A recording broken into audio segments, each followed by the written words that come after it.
Thanks so much for joining us. Today we're going to talk about a favorite fraction tool of mine, pattern blocks. Some teachers think that pattern blocks might be for lower elementary because they're kind of limiting when we think of fractions.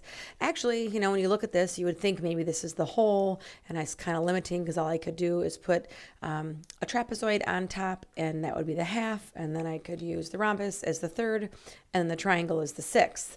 But actually, when we're looking at fractions for pattern blocks, we can use them for multitudes of things by using more than one hexagon as the whole. Typically, you have this great idea that you're going to pull out, a bin like this full of your pattern blocks, and you think kids are just going to scoop up a bowl of the pattern blocks and go back to their seat. However, sometimes the pattern block sets, as you can see here, come with the orange squares, which we're not going to want those during our fractions. They also come with this thinner diamond that is kind of a wood color, which that's not needed either. And so although this seems like a great idea to just throw the bucket out and do it, you actually end up wasting more instructional time. It's important to really get your tools for fractions set up in your salad bar so that they are a really kind of grab and go concept for kids. When setting them up, I might put in here 3 different hexagons, because with this, you could always make 2 hexagons your whole, which would in fact make this one hexagon half. Then you can kind of reuse the red trapezoid as force. We could rename kind of our rhombus here as 6, which would be great. And then our green triangle could actually be 12ths. You also could expand this as well by making, either like kind of a beehive or what I call kind of a snowman as the whole.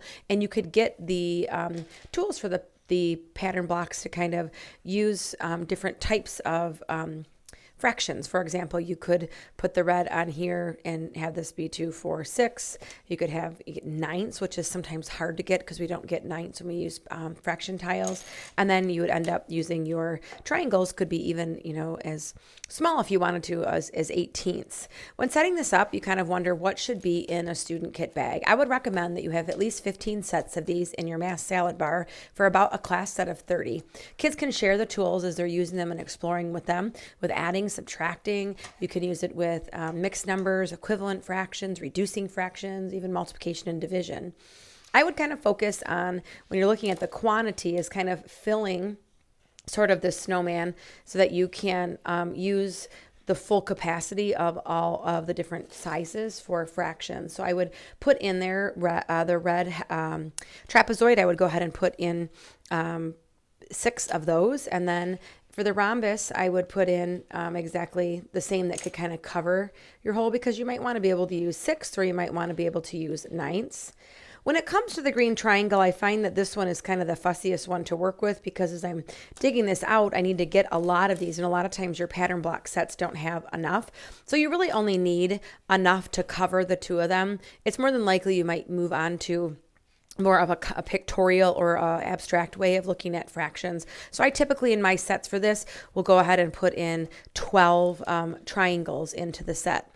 Once these are in the bag, they're quite nifty to go ahead and grab. I don't feel like you necessarily need to have a really, a case that's accessible, because kids are really just going to dump this out, use it at their table, and then you can put it back in the bag for reuse. Again, if somebody finds a misfit tool, you don't necessarily need to label these. This could kind of go in the misfit toolbox, and a student can replace them inside of the bag in which that tool is missing. Or if you're worried about one of these falling out, you could just have a bucket, at the salad bar, where kids could go up if they're short, a green triangle. They can go ahead and check their kit and kind of replace it.